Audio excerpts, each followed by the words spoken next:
Now it's time for Chewing the Fat with your host, Bevan Jones. Well, g'day and welcome to another edition of Chewing the Fat. Down here again today at Anytime Fitness at Glenelg, where the man next to me, the great Phil Smyth, is a member, and myself as well. Now, the man himself, Phil Smyth, what a star. 4 Olympic Games. Star! three champions as a coach in the NBL, 3 championships as a player in the NBL as well. He's done it all. Smithy, talk to us about your career highlights and lowlights to begin with. Oh, lowlights. I was probably pretty lucky. I think the low light in the end was when I ripped up my shoulder and tried to play half a season with a shoulder that had a torn rotator cuff and 2 fractures through the joint. Wasn't all that successful, I might add, but we had a crack at it. That was probably the lowest point. I think the high points that far outweigh. I mean, the championships, obviously, as a player were great, and then the 3 with Adelaide as a coach, and the Olympics, obviously, that's the top of the tree. So, it's been a good journey, been a fun journey, and some great memories. And of course, you started your career as a junior in Adelaide, Smithy. Talk us through that and sort of basketball junior. So well, I actually made a terrific start to my career, I might say, Bevo. So my dad coached the church team. The church was around the corner, Church of England, St Dunstan's, and my brother played. He's 18 months older, so I was the team mascot. Turned up Saturday afternoon, we used to play, and I used to just go along and watch, obviously, and then one day only 4 players turned up, so I had to play. So this is my big moment, 6 years old, jump ball just down in the keyway near the basket, and the guy jumps up and taps it to me, and I grab it, turn around and shoot it, and it goes in. I'm doing all the whooping and carrying on you can possibly imagine, only to realise I've shot it in the opposition goal, mate. So my career didn't get off to a flying start, mate. I was always good with the opposition, fairly friendly sort of guy. So from there it grew, obviously, and then it accelerated. I actually had to make a choice when I got to 15 between Aussie rules footy and basketball, and I decided to go with basketball only because the guy that coached the footy team the following year was one of those really abusive type coaches, and we used to sit in the change rooms next to them, and he'd come in and he'd just abusing the players. I thought, you know, I don't want to play for that kind of guy, so I'll take a year off because I actually loved footy more than basketball. Went to basketball, and then things just fell my way really quickly, accelerated up the ladder pretty quick, and then, you know, as I say, the rest was history, and it turned out to be the right choice.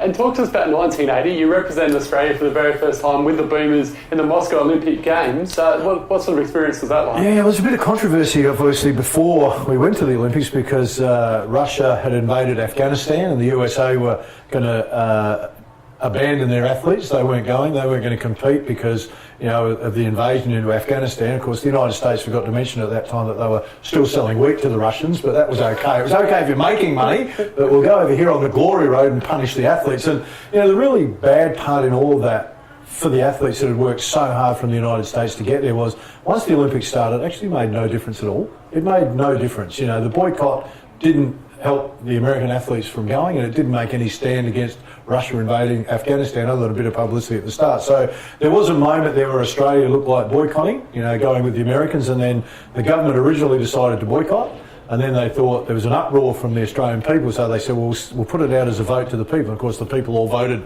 for the athletes to go. So it was fantastic, and the people in Russia were great, and I think sometimes they were always seen as the bad Russians and the good Americans. I don't know that it's quite that accurate. And 1982 was your first year in the NBL, and you played for St Kilda, and then you went on to play with the Canberra Cannons, where you won those 3 championships as a player. But you never really played for Adelaide. What was that, Smithy?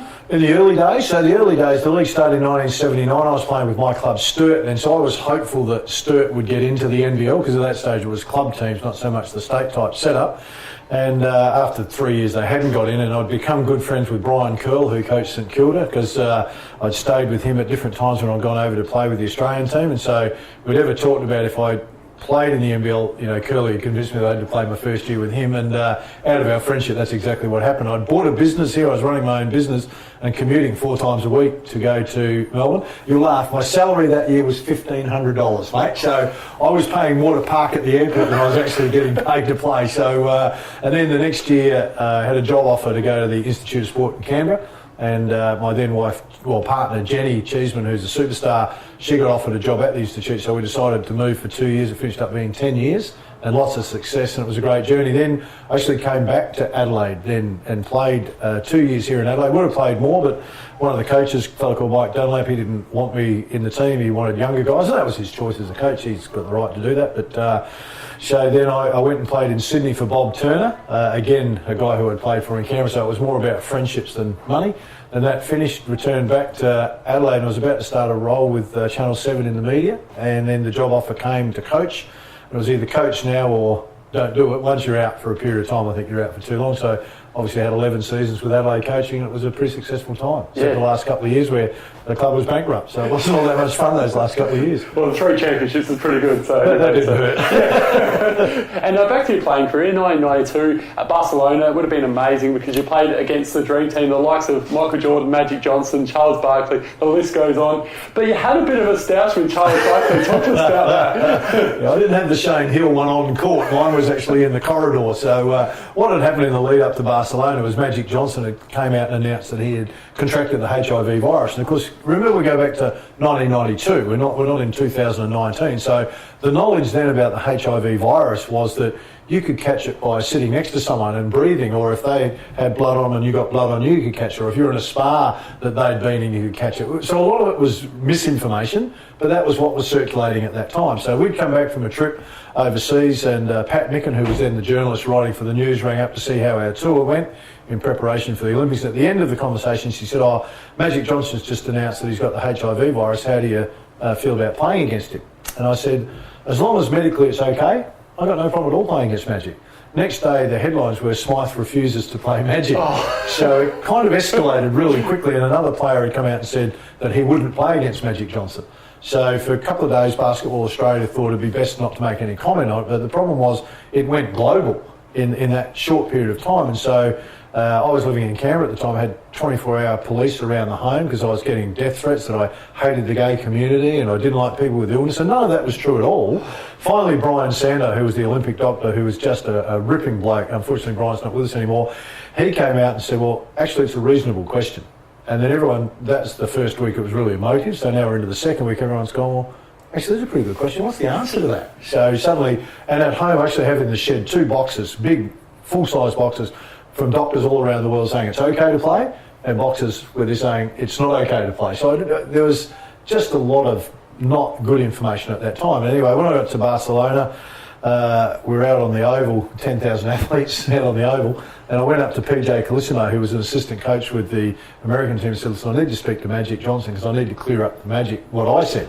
And so he said, yeah. So I walked up, not knowing Magic Johnson, a fairly physically imposing guy, 6'9", and he was as good as it could possibly be under the circumstances. So I said, listen, Magic, this is what I said.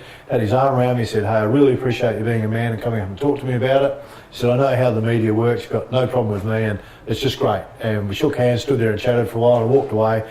Next day, America played Angola in the first game, and I'd gone round into the race just to catch up with PJ and say thanks for organising it all. And Charles Barkley came out, and there were 3 of us standing there with our Australian T-shirts on, and Charles came up and said, which one of you little mother effers was the one that said this about Magic Johnson? And the 2 guys that were with me both go, he said it like that. So Charles just got me around the throat. I'm up on my tiptoes, and he's got me up against the wall. Seriously, I was having trouble breathing, and Magic came in and said, hey, Charles, what are you doing? He goes, this is a little... He said, no. He said, it was a media beat-up. It's all good. So Charles put me down, patted me on the head and said, sorry. He said, but if we play against you, I'm going to take you out. So that was kind of my first introduction to Charles, and was much more friendly with Magic and the other boys. So they were great. They were, for the best of all time to be there. They were so respectful and so classy about the way that they interacted with everyone, the athletes, the fans. They gave the United States in basketball just the best possible image from a great, talented team that you could hope for. They couldn't speak highly of them. Couldn't speak more highly, sorry. Yeah. And Sean Kemp's another one you had a bit of a stoush with in the World Championships. Superstar from the Seattle Supersonics back in the day. Yeah, Kemp came into the game, and I was just standing at the top of the keyway, and he walked up, and he was 6'10", so he's bent over and he's about this far away, and he was a trash talker, which I'm not, and looked me straight in the eyes and said, I'm going to mess you up, Smyth, I'm going to mess you up bad. And there were lots of other adjectives in there. In my head, I'm going, how does that Sean Kemp knows my name? Eventually, he knows it's not on the back of my head. Seriously, in my head, I'm going, this is great, isn't it? And then he got a little offended that I was smiling. There's a bit more to the story anyway. He called Shaquille O'Neal over And Shaq comes over, and Shaquille's a massive man. He's like, "Yo, Kempy, what's going on, man?" He goes, "Oh, this little MF is smart mouthing me." So Shaq goes, "What'd you say, man?" So, "Well, your man Kempy came over, said he's going to lift me off the ground and snap my arms off like little chicken wings." And then he asked me what I thought about that. And I said, "Shaq," I said, "I think he can, because to be honest with you, I think he could." Seriously, because he's a powerful unit. So Shaquille starts laughing. He goes, "Oh, Kempy, leave the little man alone." It's pretty funny, man. That was it. So that was my big run-ins, mate. And they were few and far between, but there are times when you have some pretty colourful run-ins. Oh, well, they're good stories to share. They are good. In the sports side, mate, there's lots to share. There are good stories. I can just imagine. Now, fast forward to your career after Basketball Smithy. You've done a bit of coaching. What are you up to now these days, though?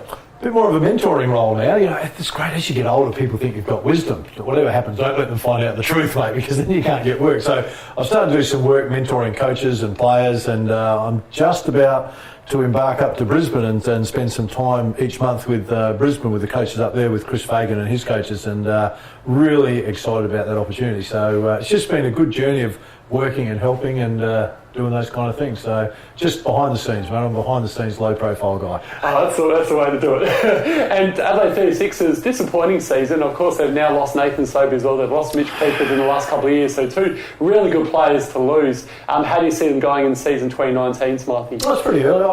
I think Joey gets a chance to recruit, the players that he wants. And of course, that's difficult because you've got other teams with a bigger budget. So once you've got the bigger budget, you can't always get the players you want. So I think they'll bounce back. It might take them a little bit of time. So Joey's been in the States. His daughter's been over there, and she's just got a scholarship, which was great for him and his daughter. And I think we have to have a bit of confidence that Joey's record says that he's going to be pretty good. So I'd be patient and wait and see, and I think things will be okay. Big move to the entertainment centre, which is fantastic for the Sixers. I mean, it's easier to get there, more transport. It's a little bit like the Adelaide Oval story. It's a bit further out, but there's lots of restaurants and clubs and pubs, and that wasn't around the Titanium Arena. So I think it has a bit more of a atmosphere, and of course that all gets based on winning.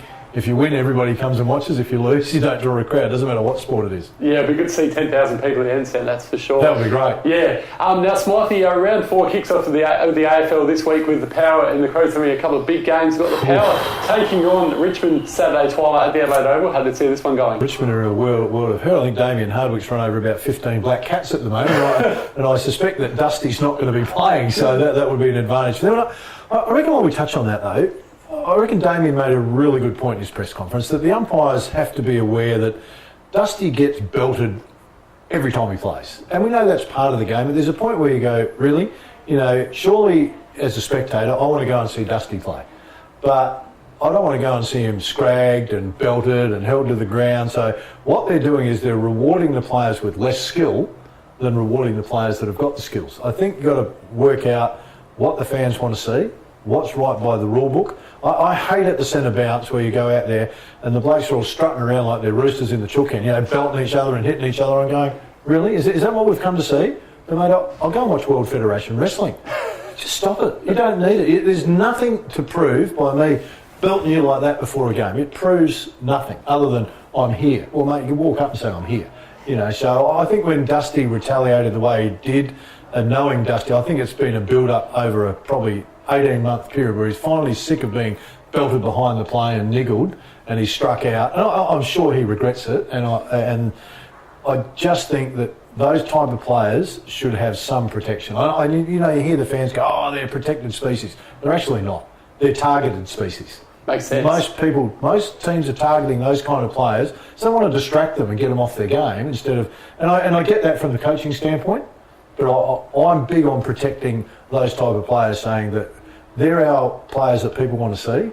It's a bit like Michael Jordan playing. Like there was a period there with Detroit, every time Jordan went to the basket, Detroit knocked him to the ground. Yes, I remember that. And you go, well, so in the end, the crowd starts going, well, I'm not going to watch this. I want to see Jordan fly through the air and dunk. So in the end, the owners all get together and say, well, if that's the way they're going to treat Jordan and you knock him down, then send that player out of the game.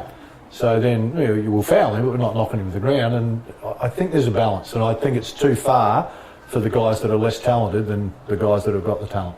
That certainly makes a lot of sense. But in saying all that, sorry, I dragged out your answer for you, mate. A bit of a blurb on that night. Power will get them. Power will get them. Yep. And the Crows taking on the Roos. Roos yet to win a game this year, and the Crows are looking to bounce back. I think the Crows will be okay. They've lost some players too. Injuries can really impact on a season for you, but in say that North Melbourne, they're a really dangerous team. They have that shin boner mentality, when their backs are against the wall, that's when they fire up. But they probably need to fire in a couple of games. They haven't been able to sustain it. I think they'll be good till half time. But I think the Crows just run over the top of them.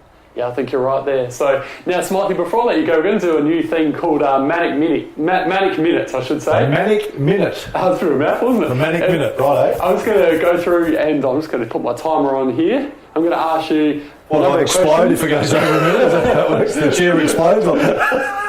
Okay, so your favourite food? Oh, steak. Roast. Mum's roast. Mum's roast? Okay. Winter or summer? Summer. Summer? Why? Beaches, swimming, surf. I like body surfing. So, yeah, I enjoy that. Favourite destination for a holiday? Look, I've been to Bali a lot, but I reckon Europe would be my favourite destination into Europe. Yep. Favourite drink? Yeah, that's a good question. Coca-Cola. Pepsi Max. Water. I don't really have a favourite drink, mate. So I don't drink no alcohol, so I couldn't glitch you. Smart, man. That's what I mean, it would be a Cooper's. If it was a beer, I would have said Cooper's because I like Glenn Cooper and the boys down there, but no beer. Okay. Yep. Toughest opponent? Sarunas Marshalinas, Drazen Petrovic. One was played with Croatia, the other one with Lithuania. And they both played in the NBA, superstar players. Favourite movie of all time?